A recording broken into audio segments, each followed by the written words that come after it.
students, welcome back to my channel. In today's session, I'll be discussing some important terms of bills of exchange. So we will first understand the parties which are involved in bills of exchange. So the parties involved in bills of exchange. The first party involved is drawer.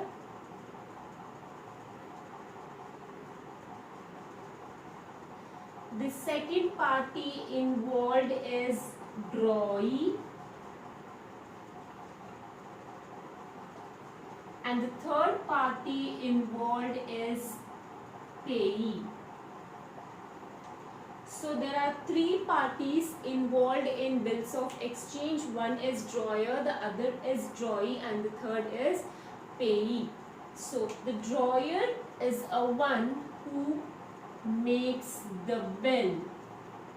Drawer is the one who makes the bill. So he is the one who makes the bill, who draws the bill. The person who draws the bill or makes the bill is called as drawer or maker of the bill. So we can also call drawer as a maker of the bill.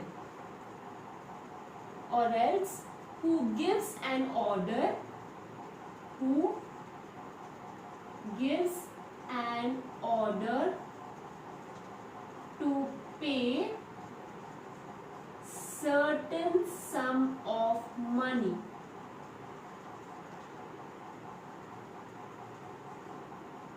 So drawer is a person who gives an order. He gives an order. He won't request it. Instead, he gives an order to pay certain sum of money to the drawee.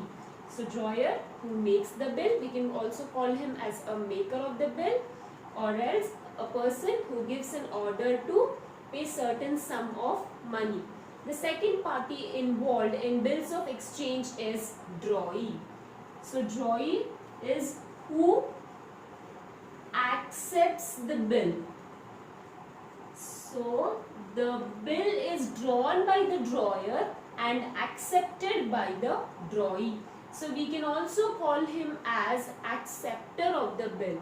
So drawee is one who accepts the bill or who is directed. Who is directed to pay certain sum of money. So the drawer directs drawee to pay certain sum of money on the due date or else on the maturity date. So the drawer draws the bill on the drawee accepts the bill and then give it back to the drawer. So this is a transaction of bills of exchange. Next party involved in bills of exchange is payee. So payee is the person receiving money. Payee is the person receiving money or receiving payment. So he is the person who receives the payment on the due date. Sometimes the drawer may not be available, so he instructs the drawee to make the payment to the payee. He instructs him to make the payment to some other person, some ex person. So the drawee will make the payment to the payee. Yes. These are the three parties involved in bills of exchange. This is very important to understand the accounting treatment. And the other important term is about due date, grace date, date of maturity. So now we'll understand what is due date, what is grace date and date of maturity.